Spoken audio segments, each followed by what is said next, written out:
Welcome. Let's take a look at our top story. U.S. Secretary of State Antony Blinken will be speaking to his counterparts from Japan, Australia and India as a part of the Quad group today. The meeting announced on Wednesday will be the first of the informal group under Joe Biden's administration that took office on the 20th of January. Now, the Biden administration has already discussed its future role in the bilateral calls with the members. Secretary Blinken and his counterparts from Japan, Australia, and India will speak together. The Quad, as it's known, and this discussion with the Quad foreign ministers is critical to advancing our shared goals of a free and open Indo-Pacific and rising to the defining challenges of our time, including coordinating our efforts on COVID-19 response, as well as climate change. Meanwhile, Pentagon spokesperson John Kirby has called India a critical partner in the Indo-Pacific region. India is a critical partner, especially when you consider all the challenges in the Indo-Pacific region. What I can tell you plainly is that the Secretary is prioritizing this relationship, wants to see it continue to grow and develop and to get stronger. And he looks very much looking forward to working on initiatives to do just that. Indian Prime Minister Narendra Modi in a tweet said that he has spoken to the Australian Prime Minister and reiterated the commitment to consolidating their comprehensive strategic partnership. He added that he looks forward to working together for peace, prosperity and security in the Indo-Pacific. The Quad grouping is seen as a part of efforts to balance China's growing military and economic power in the Indo-Pacific region. Coordinating efforts on COVID-19 response as well as climate change is also on the agenda. The first Quad meet was held in 2019 in New York, where each country released statements that cleared that they had their reasons for staking claims in the region. Now, China's aggressive behavior in the region has significantly abetted the group to grow in purpose, intention, shape and structure.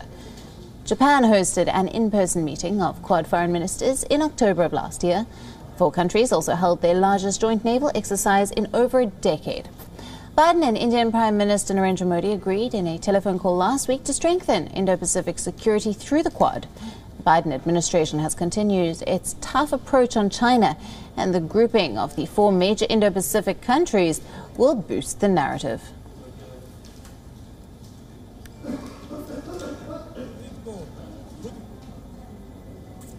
WION's principal diplomatic correspondent, Siddhant Sybil, is joining us live for more on this. Good evening to you, Siddhant. Now, this meeting will be the first of the Quad under Joe Biden's administration. What's on the agenda?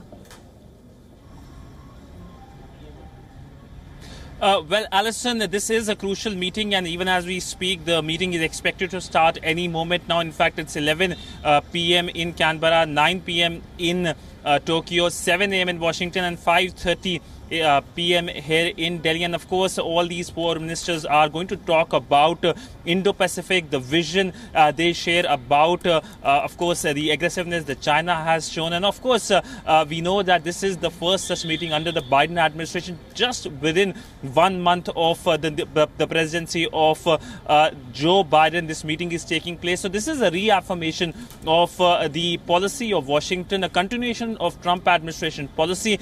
We know that Biden administration has reversed many of his policies, but it looks like Quad is something they are going to go full speed on. And of course, the Indo-Pacific vision last year amidst the COVID pandemic, we know the Quad Plus meeting happened, in which the focus was on cooperation when it comes to Quad. It was a meeting at the foreign secretary level, and of course the in-person physical meeting in Tokyo, for which the Indian External Affairs Minister had travelled to Japan. And now this meeting happening clearly showcases the entire idea getting not only a leverage within the 4 capitals, but also a consolidation of sort.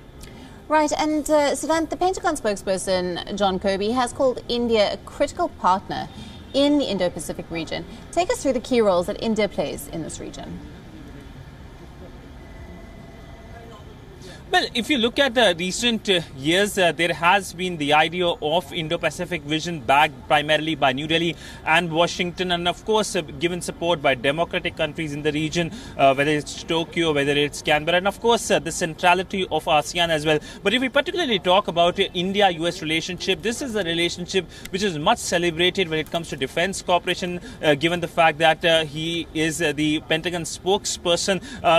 There has been a number of agreements which have been signed, the operational agreements like Comcasa, Lemoa, and of course the joint exercises which have taken place. In fact, last year saw the Malabar exercises with the participation of the Australians, which of course is a kind of Quad countries coming together for a military exercises. And of course we have seen the aggressiveness by China that has led to an increased close partnership between New Delhi and Washington that is likely to continue. And of course what is significant even as this meeting is due to start is the fact that Indian Foreign Secretary is in Moscow, and of course we know that the disengagement process that is underway at Pangong Lake as well between India and China. So multiple geopolitical factors even as this meeting happening, which shows that of course the Indian diplomacy, what it is doing, and of course how things are changing rapidly, and of course focus is to make sure that democratic nations come together amidst the growing aggressiveness by China.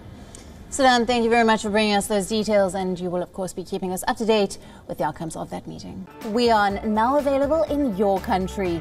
Download the app now. Get all the news on the move.